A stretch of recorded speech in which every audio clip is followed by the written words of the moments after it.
से बच्चों की तबियत बिगड़ने का मामला जब सामने आया तो उसको लेकर यूडीएच मंत्री झावर सिंह खर्रा का बयान भी सामने आया। दरअसल उन्होंने कहा कि परिवारों ने बिना डॉक्टर की सलाह दवा पिलाई और बच्चों को वयस्कों वाली सिरप पिला दी गई और डॉक्टर की सलाह भी इस मामले पर नहीं ली गई। ये यूडीएच मंत्री झावर सिंह खर्रा का बयान इस मामले पर सामने आया।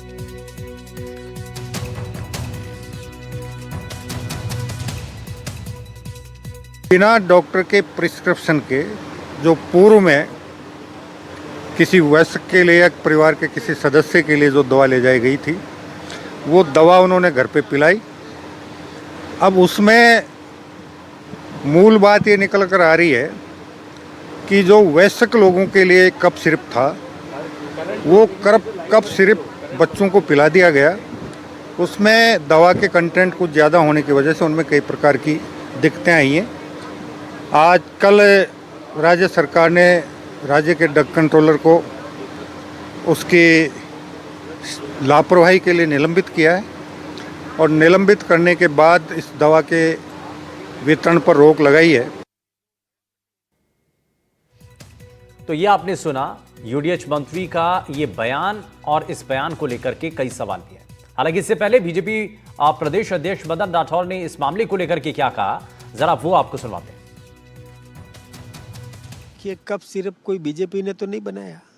इस प्रकार की बातें करना, ये छिद्रान्वेषण की आदत कांग्रेस की शुरू से रही है। कहीं पर भी कोई गलत दवा आई है तो उसको पकड़ने का काम हम कर रहे हैं। वो ऐसी मतलब इस प्रकार की, यानी उसमें भी बीजेपी का ये क्या है, सोच है इन लोगों की। यानी मैं सोचता हूँ कि इनके पास कोई मुद्दा नहीं है, किसी विषय पर चर्चा करने के लिए जानकारी नहीं है। अनर्गल आरोप लगाना एक आसान बात है, किसी पर कुछ भी कह दो। वही कप सिरप पीने से बच्चों की मौत का मामला, जिसको लेकर मंत्री और पूर्व मंत्री आमने सामने हैं। स्वास्थ्य मंत्री गजेंद्र सिंह खींवसर ने सिरप कंपनी को क्लीन चिट दे दी और सिरप में कोई भी गड़बड़ी नहीं है, ये स्वास्थ्य मंत्री की तरफ से कह दिया गया। वही इस मामले को लेकर पूर्व स्वास्थ्य मंत्री राजेंद्र राठौर ने सवाल उठा दिए। क्लीन चिट दिए जाने को लेकर राठौर ने कहा है कि सिस्टम में कोई ना कोई कमी नजर आती है, दवा कंपनी और जांच एजेंसी पर कार्रवाई होनी चाहिए।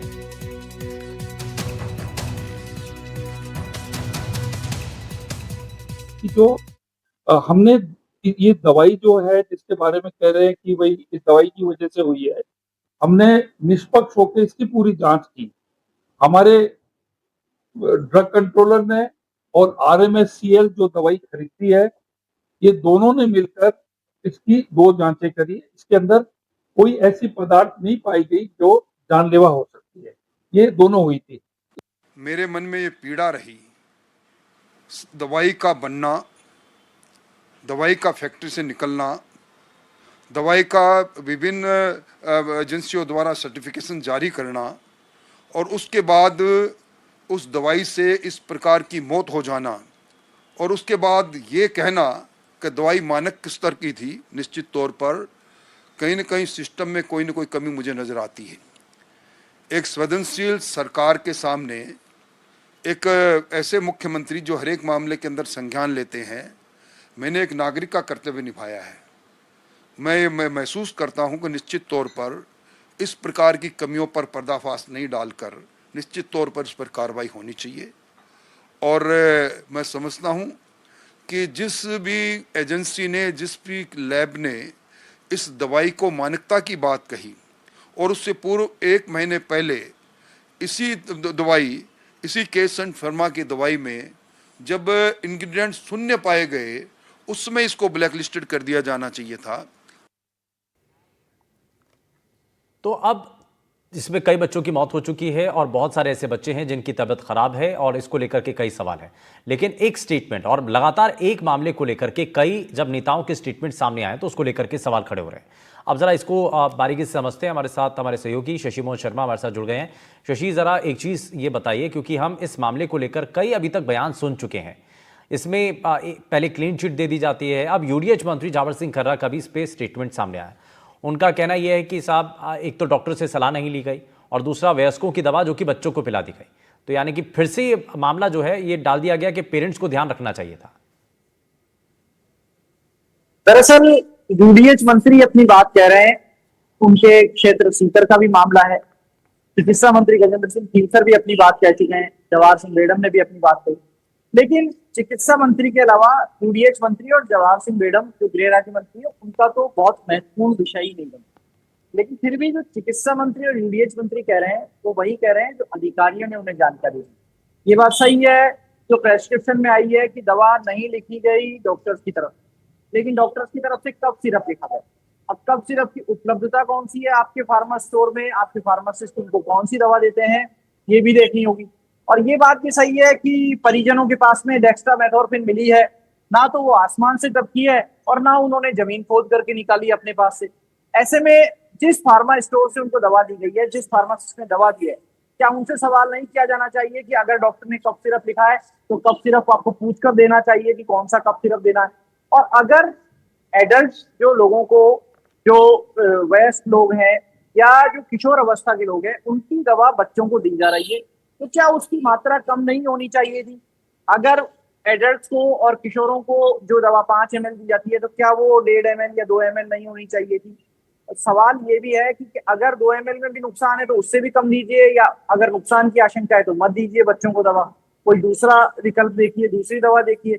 अगर आपके पास दवा उपलब्ध नहीं है तो आप उनसे कहिए कि ये दवा सरकारी सप्लाई में उपलब्ध नहीं है, आपको बाहर से दवा लेनी होगी। और एक महत्वपूर्ण सवाल ये जो चिकित्सा मंत्री को फीडबैक दिया गया कि सरकार ने निर्देश जारी कर दिए हैं कि 4 साल से कम उम्र के बच्चों को ये दवा ना लिखी जाए। सवाल ये कि उस निर्देश की तारीख अधिकारियों को बतानी चाहिए, चिकित्सा मंत्री गजेंद्र सिंह खीलसर के संज्ञान में लानी चाहिए, यूडीएच मंत्री जवाहर सिंह खर्रा के संज्ञान में लानी चाहिए कि आपने ये आदेश तब निकाले जब बच्चों की मौत के मामले सामने आए। ये आदेश निकाले 1 सप्ताह भी नहीं हुआ है सरकार। और चिकित्सा विभाग के अधिकारी अगर किसी स्तर पर लापरवाही हुई है, चाहे फार्मासिस्ट के स्तर पर हो, चाहे डॉक्टर के स्तर पे हो, चाहे ड्रग कंट्रोलर के स्तर पे हो, चाहे सहायक औषधि नियंत्रक के स्तर पे हो, चाहे फार्मा कंपनी के स्तर पर हो, या कोई और बड़े से बड़े स्तर पर हो, अगर लापरवाही हुई है तो इसे बर्दाश्त नहीं किया जाना चाहिए। जनता में भरोसा तभी कायम होगा। देखिए, जनता कायसन फार्मा के प्लांट पर पहुंची, वहां विरोध किया, क्यों? क्योंकि जनता को अभी तक ये लग रहा है कि कायसन फार्मा ही दोषी है। आपके प्लांट, आपके सैंपल आ गए, जो आपने 6 बैच नंबर भेजे थे अलग अलग, इसमें से 147, 148 के 2-2 सैंपल भेजे, उन दोनों की रिपोर्ट में अंतर आ रहा है। तो ये क्यों आ रहा है? और अब जब आप जनता में भरोसा स्थापित करना चाहते हैं तो इसीलिए आपने कायसन फार्मा के सभी प्रोडक्ट्स को निलंबित किया है, सस्पेंड किया है, और अगले आदेश तक, जब तक जांच में वो क्लीन चिट नहीं मिल जाती, तब तक कायसन फार्मा के 19 प्रोडक्ट आप सामने नहीं लेंगे। हाँ, ये और बात सवाल आपने ये कब भी कही? सवाल ये आपने भी कल मैं कही ये हमारे साथ अजमेर से हमारे सहयोगी पवन अटारिया भी हमारे साथ जुड़ गए हैं। मैं पवन आपके पास आऊं, लेकिन उससे पहले शशि एक और सवाल कि भाई अगर आपको ऐसा ही लगता था तो आपने ड्रग कंट्रोलर को हटा दिया, उनके ऊपर कार्रवाई की, हालांकि आपने रेफरेंस दिया कि कोई दूसरा मामला है, उसको इससे कनेक्ट ना करें, लेकिन आपने जब फार्मास्यूटिकल, ये जिस कंपनी की दवा है उसकी बाकी दवाइयों पर भी तो रोक लगाई ना, तो वो किस लिए लगाई आपने फिर? बिल्कुल यही सवाल उठ रहा था। ये दवा पर बाकी कंपनियों पर रोक लगाई दरअसल जनता का भरोसा सरकारी सिस्टम में स्थापित करने के लिए। सवाल ये उठ रहे थे कि कायसन फार्मा के खिलाफ कोई एफआईआर दर्ज नहीं कराई गई, उस फैक्ट्री को सीज नहीं किया गया, वहां जांच टीम नहीं भेजी गई। तो जब ये सवाल जनमानस में आते हैं तो लोगों को ऐसा लगता है कि कहीं सरकार या चिकित्सा विभाग किसी को बचाने की कोशिश तो नहीं कर रहा। लेकिन मुख्यमंत्री भजनलाल शर्मा के भी साफ निर्देश थे, चिकित्सा मंत्री के निर्देश थे, और उसके बाद इस कायसन फार्मा को पूरी तरीके से पाबंद कर दिया गया कि उसका कोई प्रोडक्ट नहीं लिया जाए। जो पूर्व चिकित्सा मंत्री राजेंद्र राठौड़ ने बात कही कि केवल एक सैंपल पास हो जाने से क्या पूरी कायसन फार्मा को क्लीन चिट मिल गई, ये राजेंद्र राठौड़ की बात को भी सरकार की तरफ से तवज्जो दी गई है। वो खुद भी पूर्व चिकित्सा मंत्री रह चुके हैं, वो भी इन चीजों को समझते होंगे कि कैसे कहां पर अगर सबस्टैंडर्ड दवा है तो उसको क्लीन चिट की कैसे प्रोविजन होते हैं। और जो drug and cosmetic act Rajasthan का 1940 का है, उसमें प्रावधानों में क्या हेरफेर किया गया। मान लीजिए किसी दवा में 4 सॉल्ट आते हैं और उस 4 सॉल्ट में से एक सॉल्ट पूरी तरीके से एब्सेंट है, यानी केवल 3 सॉल्ट के आधार पर ही दवा बनाई गई है, तो उसको आप नकली दवा नहीं मानेंगे, तो फिर दवा का यानी कि मतलब कई क्या रह पहलू हैं जाएगा? और इसको बहुत गंभीरता के साथ, संजीदगी के साथ इसको बहुत टैकल करने की जरूरत है। अजमेर से हमारे सहयोगी पवन अटारिया भी जुड़ गए। पवन, इस मामले को लेकर के अभी और क्या जानकारी मिल रही है? जो परिवार के लोग हैं वो इस पर अभी क्या कह रहे हैं? जी बिल्कुल, देखिए यूडीएच मिनिस्टर जावर सिंह कर्रा अभी कुछ देर पहले अजमेर में थे, जिन्होंने विभिन्न कार्यक्रमों में शिरकत की, और उन्होंने सिरप वाले प्रकरण में कहा कि उनके विधानसभा में भी ऐसा प्रकरण आया था जहां पर 4 बच्चों को परिजनों ने बिना किसी डॉक्टर की सलाह से जो सिरप खरीदा और छोटे बच्चों को पिला दिया, जिससे कि उनकी तबीयत खराब हो गई। और जांच में पता पड़ा कि वो सिरप वयस्क बच्चों के लिए था और जिसकी वजह से बड़े बच्चों के लिए था, जो कि हाई डोज था, और छोटे बच्चों की तबीयत खराब हो गई। तो बच्चे को परिजनों को भी इस विषय पर ध्यान देना होगा कि डॉक्टरों की सलाह के अनुसार ही खांसी की दवाई हो या कोई और अन्य दवाई हो, वो डॉक्टर की सलाह से दी जाए। वहीं एक बार गुणवत्ता की जांच की जा चुकी है, दोबारा भी गुणवत्ता की जांच की जा रही है। साथ के साथ में राजस्थान सरकार ने जो ड्रग कंट्रोलर है उसको प्रथम दृष्टया लापरवाही उसकी मानते हुए उसको निलंबित कर दिया है। और ये भी कहना है कि जो ड्रग कंट्रोलर है उसको निलंबित कर दिया और दवा की जो सप्लाई है उस पर यहाँ पर रोक उनके द्वारा लगाई दी गई है। तो कुल मिलाकर जाबर सिंह कर्रा का कहना है कि बच्चों के स्वास्थ्य के लेकर राजस्थान सरकार जो है सजग है और किसी प्रकार की अब कोई इस सिरप को लेकर कोई परेशानी ना हो, कोई बच्चे बीमार ना हो, इसका जो है ध्यान रखा जाएगा। स्वास्थ्य मंत्री, राजस्थान सरकार और मुख्यमंत्री खुद इस मामले की मॉनिटरिंग कर रहे हैं। जी लेकिन परिवार के लोग क्या कह रहे हैं पवन? जो मंत्री साहब का जो दावा था उस पर उनका क्या कहना है?